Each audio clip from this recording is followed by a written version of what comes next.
আমার হাতে একটি সিরিঞ্জ দেখতে পাচ্ছেন। এই সিরিঞ্জের সামনে যে পিঠাগুলো তৈরি করছে সিরিঞ্জ পিঠা নামে পরিচিত। আকৃতি কিন্তু ফুলের মতো, এটাকে ফুল পিঠা বলা হয় এবং সিরিঞ্জ পিঠা বলা হয়। আমাদের উত্তরবঙ্গের ঈদ মানে আনন্দ, আর ঈদের আগে বেশিরভাগ বাড়ির এই সদস্যরা কিন্তু একসাথে মিলে এই ফুলের পিঠা তৈরি করে। ফুল পিঠা বা সিরিঞ্জ পিঠা তৈরি করতে গেলে প্রথমে আগের দিন পরিমাণ মতো চাউল ভিজে রাখতে হয়। ভিজে রেখে সেগুলো সকালবেলা পাঠায় অথবা ওই কী বলা হয় ঢেঁকিতে করা হয়। ঢেঁকির পরে পাটায় কিন্তু পিষতে হবে। আর যারা ঝাল পছন্দ করেন তারা ঝাল এর সাথে সংযুক্ত করতে পারবেন, সেটা হচ্ছে আদা, রসুন, পেঁয়াজ এগুলোর সাথে সামান্য পরিমাণ ঝাল এবং কালার হবে। এটা হলুদ দিলে সে কালারটা হবে।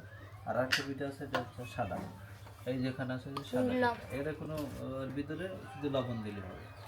যেমন কি আকৃতি হচ্ছে আমি আপনাদের দেখাচ্ছি। এইদিকে এই যে সিরিঞ্জের মধ্যে দিলাম,